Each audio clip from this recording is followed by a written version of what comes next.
Hi, welcome back to Case Brief's LSAT course. My name is Sean Murphy, and today in Lesson 7 we're going to be looking at our first reading comp lesson. The reading comprehension section, is often the least studied of the three LSAT section types. And there's a pretty good reason for that. Most of us have taken the SAT, we've seen reading comp before. It's not as logically complicated as the logic games and the logical reasoning questions we have to do.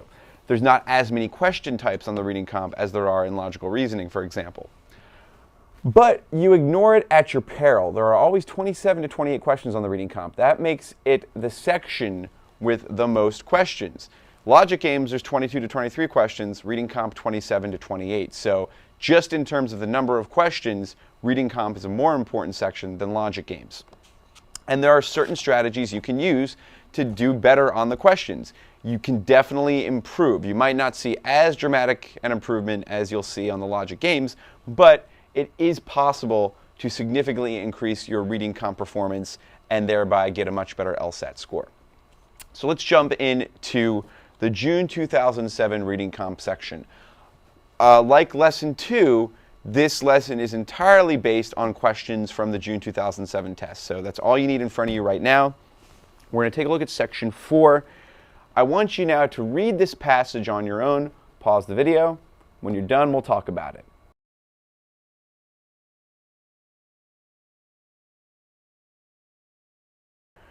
So you've read this passage, and hopefully you realize that it's about the arts. We call this a humanities passage. They're very common on the LSAT. Almost every LSAT reading comp section has one. And particularly in the last 5 years, the humanities passages have always focused on a minority artist or an artist from a disadvantaged group, and it discusses their contribution to their art. When discussing the value of a work of art, an art critic or an LSAT author will often refer to a familiar debate, form versus content. The form of a work of art is simply the work itself. Is it a novel, a painting, a sculpture? Of course, form can be more complicated than that. Is it a realistic painting, or is it an abstract work, for example? The content of a work of art is the art's subject matter. Is it a novel about war, romance, domestic life, etc.? So if we're going to praise or criticize a work of art, we have to consider both its form and content.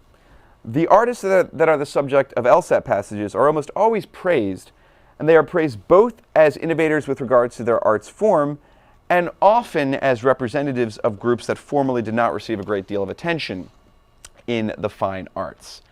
In this passage, we learn about the poet Rita Dove. Unlike many reading comprehension passages about artists, her ethnicity and gender don't play a large role in the passage's analysis of her work. What is most interesting for the author is how the poet confronts a general American tendency to insist on strict divisions with regards to literary genres. Let's take a closer look at the first paragraph. But before we do, I just want to say one thing about note-taking and highlighting and all that stuff. You can use a highlighter, although I prefer not to, but that's really up to you how best you want to mark up the passage. But you don't want to mark it up so much that you have no time for the questions. You don't want to create an elaborate outline. What your notes should tell you are simply where you find the author's main point. And when you see what you think is the main point, write MP next to it. When you see a counter-argument, an argument that you think the author doesn't like, write CA for counter-argument. When you see a cause and effect relationship, write CE for cause and effect. And when you see the author make a major distinction, I write DIS, D-I-S, to stand for distinction. If you know where all those things are in the passage, you're going to be in a good position to find what you need when you get to the questions. You don't have to take in every little detail from the passage, but you want to know where to find certain information to answer the questions efficiently.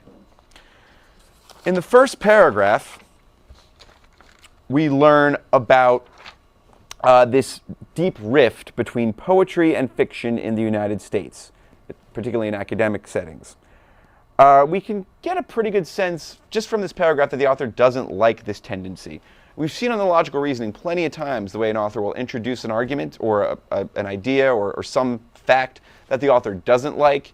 The author doesn't specifically criticize it in this passage, but the detached language that he or she uses suggests that the author isn't a fan of this literary separation.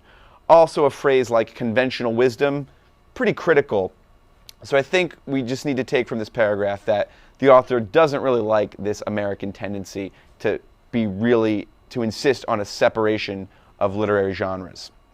In the second paragraph, we get more of the same. The author does try to explain the situation, and the author says that in United States culture, we're suspicious of the generalist. We're afraid that people are going to call us dilettantes. A dilettante is somebody that does a lot of things, but know one thing particularly well, and we're afraid of that. So there's some causal explanation for this separation. The third paragraph, we meet our hero, Rita Dove. Note the author's tone changes. This bias is diminishing, and Dove is highly acclaimed. And even as Dove criticizes, she does it gently, according to the author. So Rita Dove's pretty cool.